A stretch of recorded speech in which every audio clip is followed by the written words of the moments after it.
El hombre de Shorrocks, 1894. Bram Stoker. El hombre de Shorrocks. Entre ustedes y yo, se lo digo de corazón, no tiene mucho sentido contar la misma historia una y otra vez. Sin embargo, no tengo ningún inconveniente en contársela a auténticos caballeros como ustedes, que no olvidan que todo hombre, por pobre que sea, tiene tanto derecho a hablar como el propio Creso. Esta historia tuvo lugar en una población con mercado de Kilkenny, quizá del Kings County o del Queen County. En cualquier caso, era uno de esos condados a los que Cromwell, maldita sea su estampa, les dio nombre.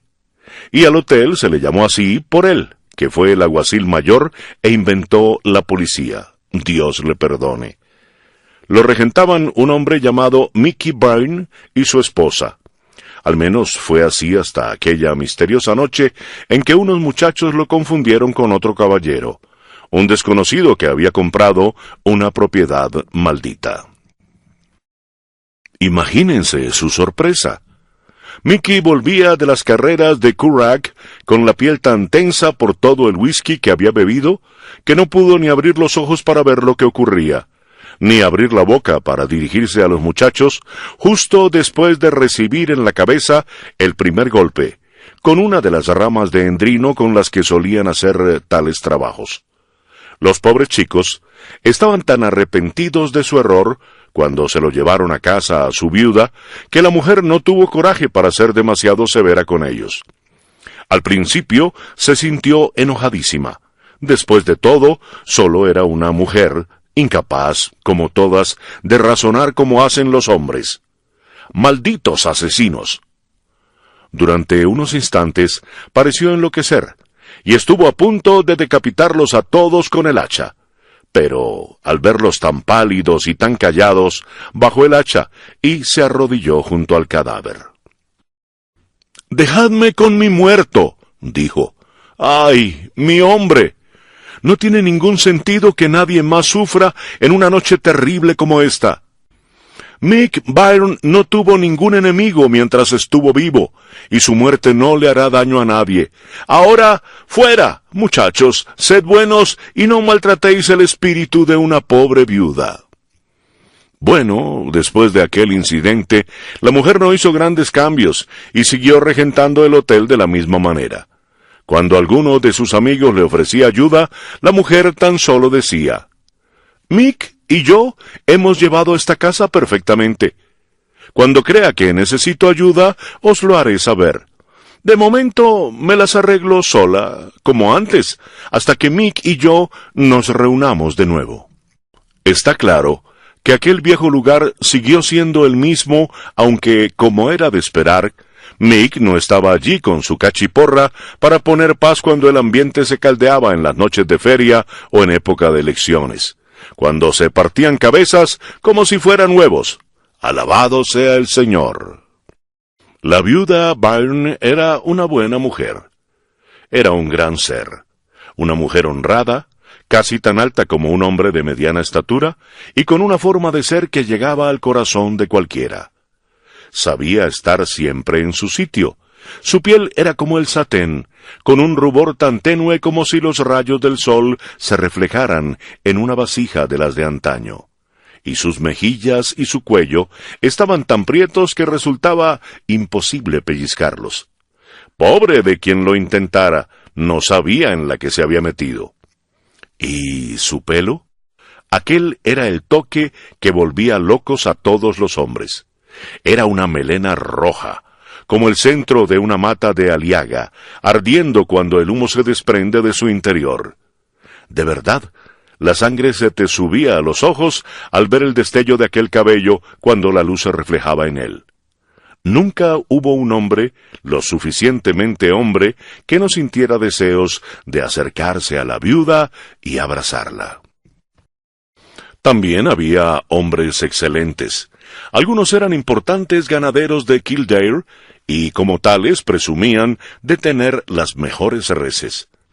Solían acudir al mercado a lomos de caballos de tal valor que no hubieran querido venderlos ni por cientos de libras a los oficiales de Curragh. A pesar de todo, algunos de ellos eran aficionados a las broncas. En más de una ocasión he visto a más de 40, incluso a medio centenar de ellos, despejar el mercado de Banagher o Athey. Jamás se me olvidará el día en que sus enormes muñecas enrojecidas y velludas se alzaron al aire para sacudir después las ramas tiernas que usaban como fustas. Todos querían cortejar a la viuda, pero ninguno se atrevía a mirarla. La viuda podría haber tonteado con ellos, haberse hecho la tímida y haberlos vuelto locos de amor, como les gusta hacer a todas las mujeres. Gracias a Dios que no fue así. Los hombres no las amaríamos como las amamos solo por sus artimañas. ¿Qué sería de este país si no hubiera en él más que hombres solteros y doncellas viejas a punto de morirse, traumatizadas por no tener muchachos a los que besar, tocar, dar azotes y con los que hacer el amor? Entre ustedes y yo, son los niños los que enternecen el corazón de los hombres, como el agua fresca hace crecer la hierba. Pobre de aquel que diera un paso para acercarse a la viuda, pues tal atrevimiento podía costarle la vida. No, decía ella, cuando encuentre a un hombre capaz de ocupar el lugar de Mick, os lo haré saber. Os agradezco mucho vuestro interés. A continuación, meneaba la cabeza hasta que parecía que su pelo rojo desprendía chispas, y los hombres enloquecían aún más por ella. Pero, entiéndanme, ella no era un aguafiestas. La viuda de Mick era una mujer inteligente que se las sabía todas. Se reía de lo que se reiría cualquier mujer decente, y si no había de qué reírse, mandaba a las chicas a la cama, y les decía a los hombres que podían seguir hablando en el mismo tono, puesto que ella era la única que se podía sentir ofendida. Y así los hacía callar tan rápidamente como yo tardo en contarles esto. Pero no quería encariñarse de ninguno, como suelen hacer ellos cuando han bebido todo lo que pueden beber. Eso sí, los trataba de un modo tan juguetón que provocaba su risa. La viuda solía contar que esta forma de actuar la había aprendido en la escuela, y luego con Mick. Siempre permanecía en la barra del bar, con uno de esos juncos con el extremo curvado que llevan los soldados cuando no tienen para un látigo y salen con su gorra militar, recién arreglados, a arrasar con las chicas. Cuando alguno de sus pretendientes se mostraba demasiado cariñoso, ella levantaba el junco y lo amenazaba con él, mientras se reía con aquella risa suya tan turbadora. Al principio, 1 o 2 hombres aseguraron que valía la pena recibir unos golpes con el junco a cambio de un beso de la viuda. Y uno de ellos, un criador de caballos de Paul Apoca, dijo que iba a conseguir darle un beso sin que le golpeara. Pero a ella se le daba muy bien la vara, lo que era bastante raro porque no tenía ningún hijo con quien practicar. Cuando terminó con el hombre, lo dejó tirado sobre la barra, con la cara como una parrilla. Los otros, aunque se reían, aprendieron perfectamente la lección. A partir de entonces, siempre que echaba mano a la vara, sin importar lo tranquila que lo hiciera, no se habló más de intentar darle un beso. Bueno, durante el tiempo que estuve allí, hubo un sinfín de diversiones en la ciudad. La feria se celebraba por la mañana y todo se llenaba de gente. Allí podías encontrar ganado, ocas, pavos, mantequilla, cerdos, verduras y 1000 cosas más, incluido un cadáver. El de un viejo abogado, con mis respetos para ustedes, era un viejo solitario, sin amigos, cuyo cuerpo yacía en la suite del hotel conocida como Habitación de la Reina. No hace falta que comente entre ustedes y yo que el hotel estaba completo aquella noche. En fin, las únicas que lo pasaban mal eran las pulgas, porque tenían que quedarse fuera, sacudiéndose y temblando de frío. Por supuesto, la viuda estaba en el bar, pasando el rato con todos los que habían venido, con los ojos bien abiertos y pendiente de que las chicas trabajasen y de que no se pusieran a tontear con los clientes. Lo cierto es que aquella noche el bar estaba lleno de hombres, desde granjeros cariñosos de 4 condados a la redonda hasta ganaderos con sus aguijadas y sus grandes abrigos, y comerciantes. En medio de todo aquello, por la parte de arriba de la calle, llega al galope un carruaje de Eddie con 2 caballos, y se para delante de la puerta con los caballos fumando. Pero, atención, el hombre que lo conduce también se está fumando un puro casi tan largo como su brazo. Salta del carruaje y se acerca hasta la misma barra, como si solo estuviera él allí. Se planta ante las narices de la viuda, le agarra la barbilla y después de quitarse el sombrero le dice: «Quiero la mejor habitación. Trabajo para la Shorrocks, la más importante compañía algodonera del mundo, y quiero abrir una sucursal aquí. Quiero lo mejor, pero nunca me conformo ni siquiera con eso».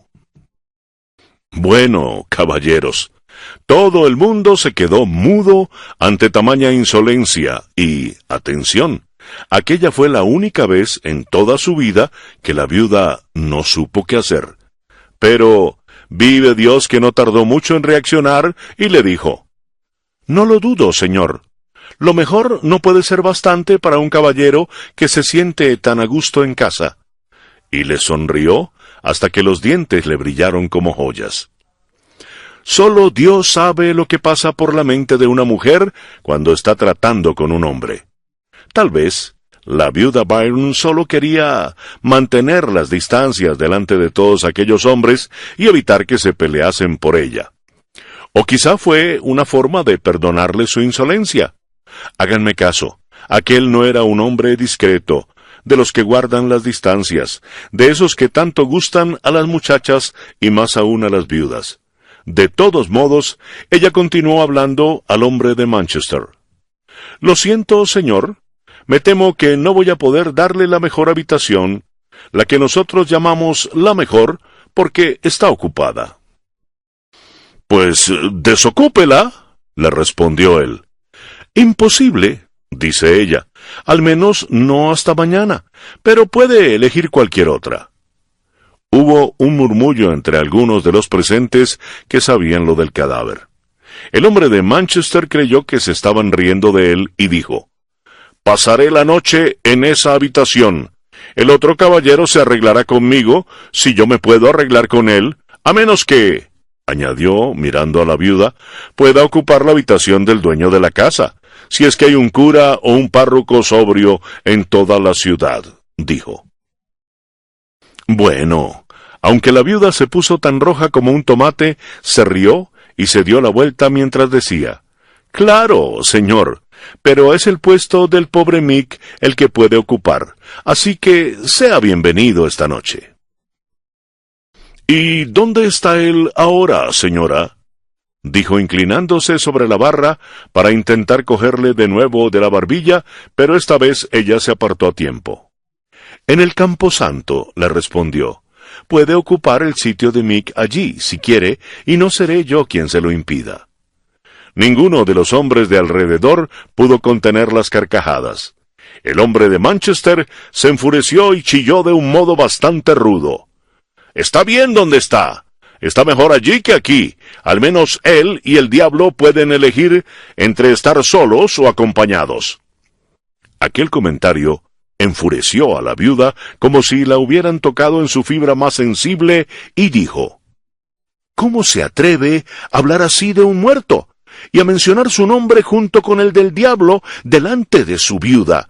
No es tan difícil comprobar que el pobre Mick ya no está entre nosotros». Acto seguido, se sacó el delantal por la cabeza, lo sacudió y no dejó de moverse de un lado para otro, como hacen las viudas cuando les da un ataque de nervios. A más de uno de los presentes le hubiera gustado ponerse frente al hombre de Manchester con una vara de endrino en la mano, pero todos conocían demasiado bien a la viuda como para atreverse a intervenir hasta que ella no se los dijera. Al final, uno de ellos, el señor Hogan, de cerca de Port Arlington, Un hombre cariñoso que podía disponer en cualquier momento de 100 libras en efectivo, se acercó a la barra, se quitó el sombrero y dijo: «Señora Byrne, como amigo del pobre Mick, me sentiré muy honrado de aceptar esta pelea en su nombre, y más aún en nombre de su viuda. Solo basta con que usted, señora, dé su consentimiento». Después de aquellas palabras, la viuda se enjugó las lágrimas con una esquinita del delantal. «Se lo agradezco de todo corazón», le dijo, «pero Mick y yo llevamos este hotel juntos durante mucho tiempo, y yo lo he llevado sola desde que él se fue, y pretendo seguir haciéndolo a pesar de que un hombre de Manchester quiera imponer sus métodos. En cuanto a usted, señor», dijo volviéndose, «siento mucho tener que decirle que no tenemos alojamiento para un caballero tan exigente. Me veo obligada a pedirle que busque habitación en cualquier otro hotel de la ciudad». Él se volvió hacia ella y le dijo: «Ahora estoy aquí y estoy dispuesto a pagar cualquier cantidad. Por ley, usted no tiene derecho a negarme alojamiento, sobre todo cuando soy yo quien tiene la razón». La viuda Byrne se le acercó y le dijo: «Señor, usted exige sus derechos legales y los tendrá. Dígame lo que quiere».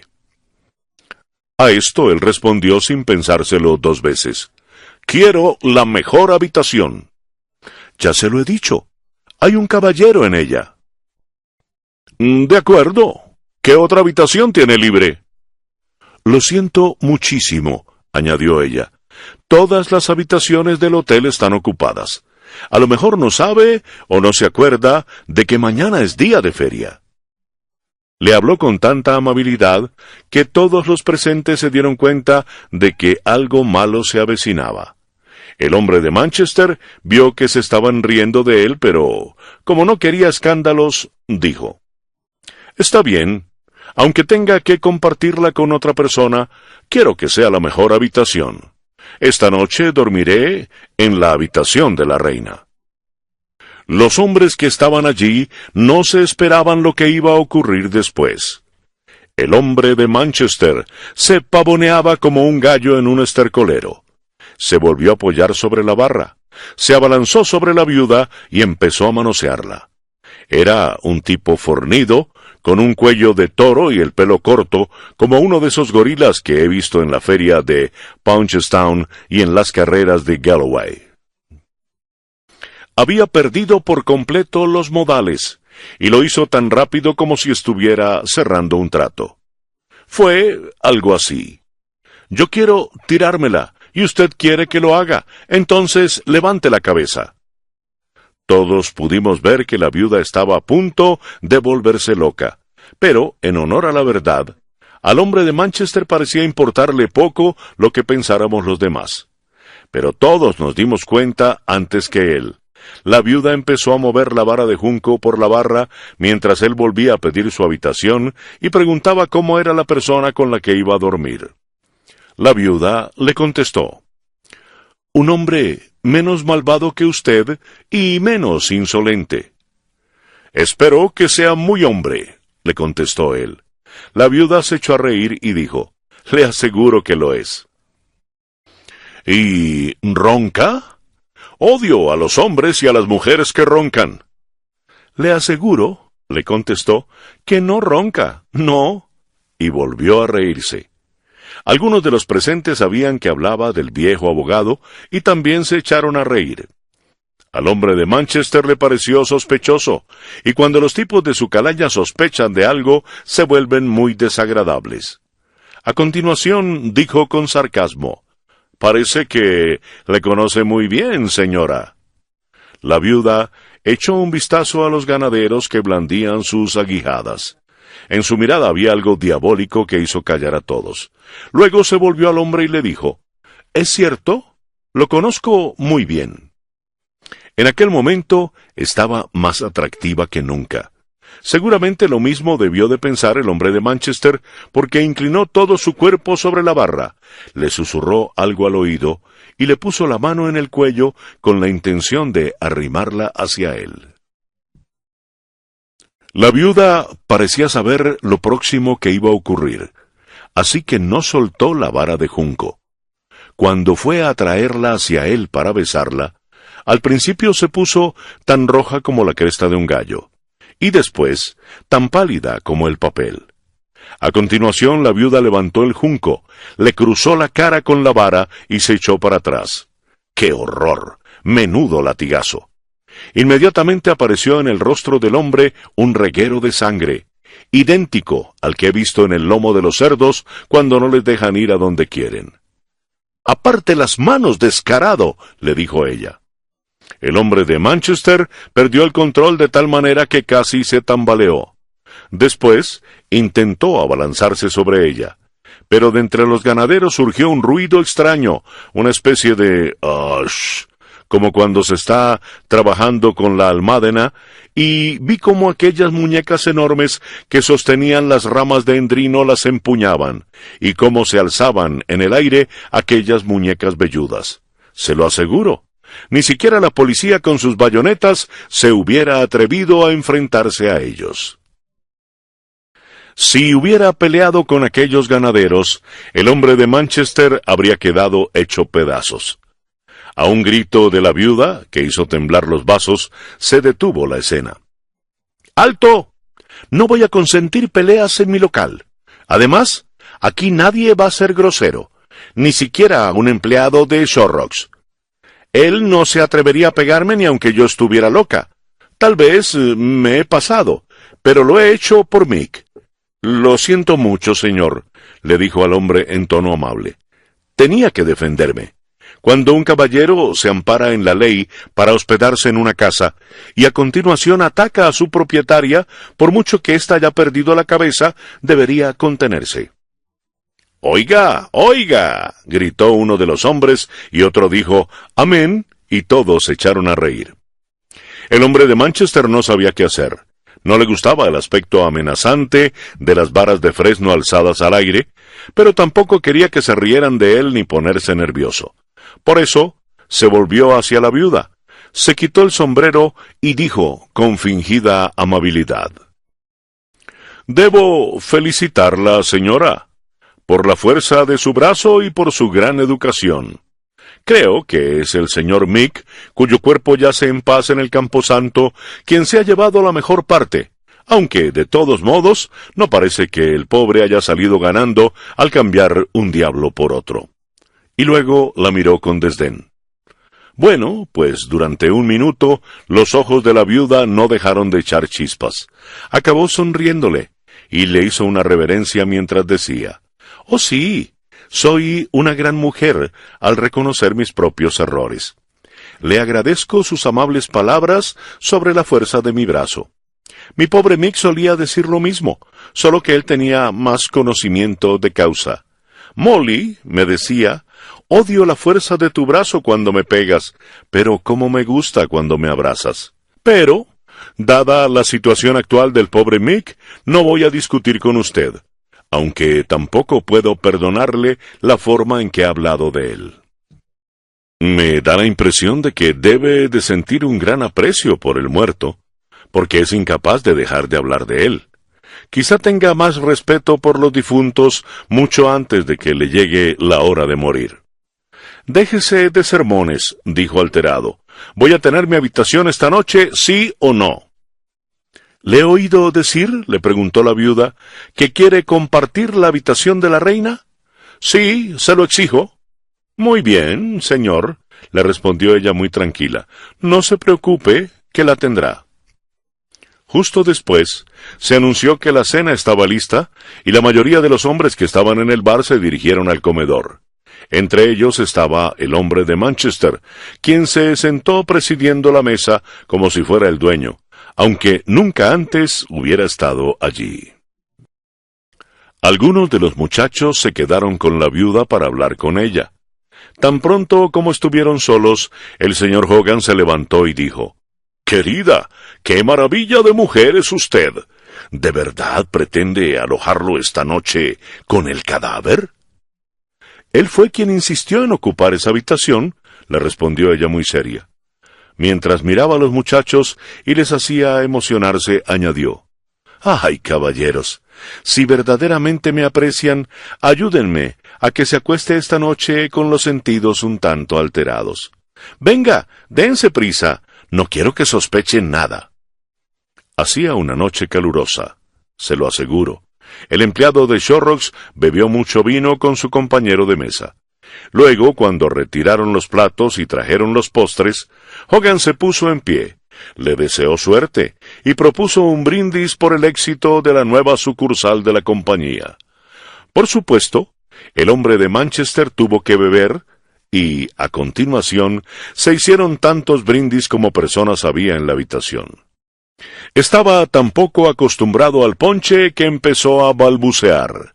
Siguieron ofreciéndole más brindis. ¡Viva Irlanda! ¡Independencia! Por la memoria de Dan O'Connell. ¡Mala suerte a Bonnie! ¡Dios salve a la reina! ¡Más poder para Manchester! Y otras cosas que pensaron que le agradarían por ser inglés. Mucho antes de la hora de cierre del hotel, el empleado de Shorrocks estaba más borracho que un regimiento de cosacos, y se dedicó a estrechar la mano a cada uno de los allí presentes, y les prometió abrir una sucursal cuando llegara la independencia y muchas otras cosas sin sentido. Después, lo llevaron hasta la puerta de la habitación de la reina y lo dejaron allí. A duras penas consiguió desvestirse y se dejó puesto el sombrero. Se metió en la cama al lado del cadáver del viejo abogado y cayó dormido sin notar siquiera a su vecino. Al poco rato, se despertó con sensación de frío. No había encendido ninguna vela, y la única luz que había era la que entraba desde el pasillo por la vidriera de la puerta. Le parecía que se iba a caer de la cama. Estaba justo en el borde, mientras el extraño caballero dormía a sus anchas boca arriba. Había bebido lo suficiente como para tener ganas de bronca. «Yo, que usted», le dijo, «ocuparía solo una parte de la cama, si no quiere que le explique por qué».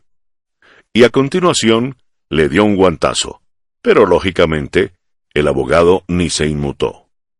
«No desprende usted tanto calor como para que a alguien le apetezca dormir a su lado», añadió. «Oiga, córrase hacia allá». Pero el cuerpo del muerto ni se movió. El hombre de Manchester se puso enfadadísimo y empezó a golpear y a dar patadas al cadáver. Al ver que el otro no respondía, se volvió y le dio un capón en la cabeza. «Levántese», le dijo, «si es usted hombre, y póngase en guardia». Después, se enfureció todavía más porque la bebida le estaba haciendo efecto y golpeó al cadáver. Lo pateó y lo agarró de la pierna y del brazo para poder moverlo. «Pero», dijo, «es usted el tipo más frío que he conocido nunca. Vaya, si hasta parece que tiene el pelo helado».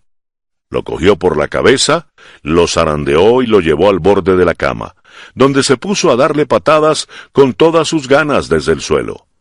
«Acuéstese en el suelo, trasto viejo. Ahí tendrá tiempo de calentarse hasta mañana».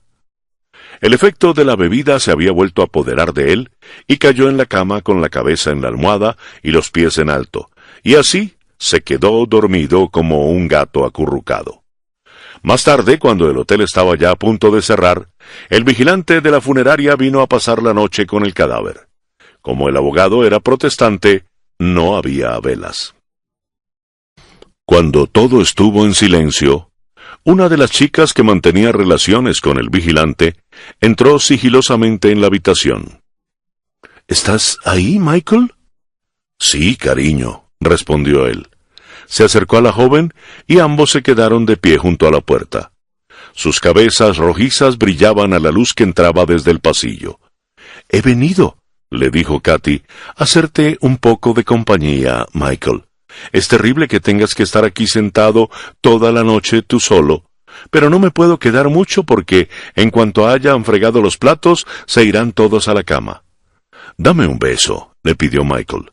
«Pero, Michael», replicó ella, «¿besarnos en presencia de un cadáver? Me da mucha vergüenza». «Lo siento, Katy, pero este es un lugar tan respetuoso como cualquier otro. ¿Acaso no es como besarse en la iglesia? Y me besarás cuando nos casemos. Si me das un beso, ten por seguro que no me enteraré de lo terrible que es una boda. De todos modos, besémonos, y ya discutiremos lo que está bien y lo que está mal. Bueno, pues entre ustedes y yo se besaron. Pero un beso en presencia de un cadáver es una cosa seria y lleva su tiempo. Estaban tan atentos a lo suyo que no oían nada, hasta que Katy se quedó quieta y dijo, «Escucha, ¿qué es eso?» Michael se asustó también porque había un ruido extraño que venía de la cama.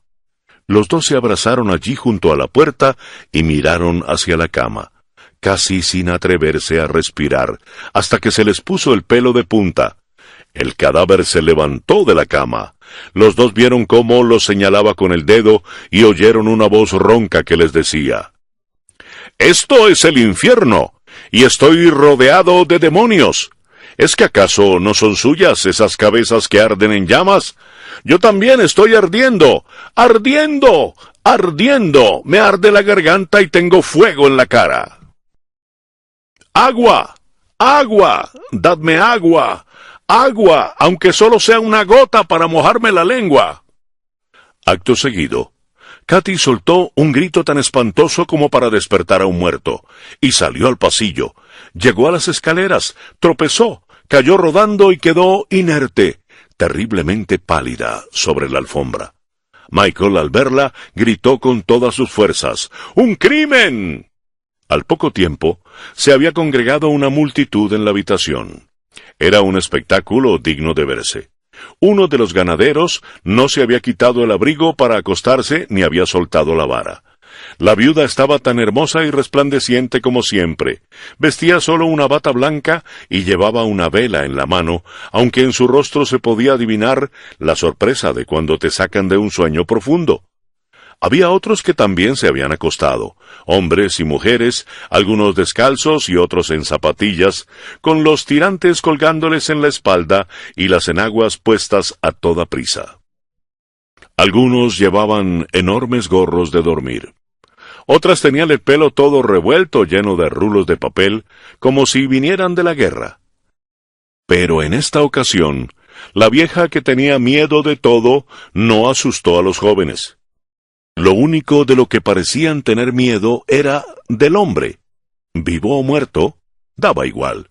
Ya fuese un espíritu, un cadáver o acaso un demonio, que era lo que se temían todos. El caso es que cuando el hombre de Manchester vio a toda aquella gente entrar en su habitación, empezó a recuperar el sentido. El efecto de la bebida se le estaba pasando e intentó recordar dónde se encontraba. Por eso, cuando vio a la viuda, se echó mano a la cara, donde tenía la herida, y de repente fue como si lo comprendiera todo. Volvió a enfurecerse y gruñó. «¿Qué es todo esto? ¿Por qué entran así en mi habitación? ¡Fuera de aquí, o se van a enterar!». Estaba a punto de saltar de la cama. En cuanto sacó los pies, la vieja soltó un chillido. Se agarró a los hombres y les pidió que la protegieran de un crimen o de algo peor.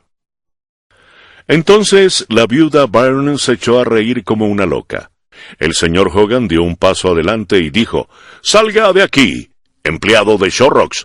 Los muchachos tienen listos sus látigos y, como es costumbre, tienen que probarlos en su piel». Al oír aquello, saltó de nuevo a la cama y se tapó completamente con las sábanas. «¡Por Dios bendito! ¿Qué significa todo esto?». «Significa esto», contestó Hogan, y se fue al otro lado de la cama y metió al cadáver dentro, al lado del hombre de Manchester. «Fíjese lo gruñón que es usted. Primero se empeña en compartir la habitación con un cadáver, y luego quiere todo el sitio para usted solo». «¡Sáquelo de aquí! ¡Sáquelo de aquí!», gritó. «Óigame», replicó el señor Hogan, «eso sí que no pienso hacerlo. El caballero ha reservado la habitación antes, y tiene todo el derecho del mundo a pedir que lo echen a usted». «¿Le ha oído roncar?», le preguntó la viuda, que empezó a reírse a carcajadas y contagió la risa a los demás. «Así aprenderá a hablar bien de los muertos». Y salió de la habitación. Todos los hombres volvieron a sus respectivas habitaciones. La mayoría iba hasta arriba de alcohol y no temimos que armaran alguna bronca. Ya se había acabado la fiesta y no queríamos más jaleos. 2 de los granjeros se acostaron en la misma cama y metimos al hombre de Manchester en la otra habitación, no sin antes ofrecerle otro trago de ponche para que se fuera calentito. Pensé que la viuda se había marchado a dormir, pero al ir a apagar las luces, vi una encendida en el cuarto pequeño que hay detrás de la barra. Me acerqué de puntillas para que no me oyeran y eché un vistazo. Allí estaba ella, sentada en un taburete bajo, moviéndose de atrás adelante, riéndose y llorando al mismo tiempo mientras daba golpes en el suelo con la vara. Hablaba sola, en susurros, y le oí decir: ¿Cómo puedo ser tan cruel para permitir estas cosas en mi casa? Y ese pobre, sin nadie que le llore, pateado y golpeado de esa manera por un grupo de borrachos, mientras que mi pobrecito marido está bajo tierra. Ay, Mick, si hubieras estado aquí, con lo alegre que eras, ¿cómo te habrías divertido esta noche?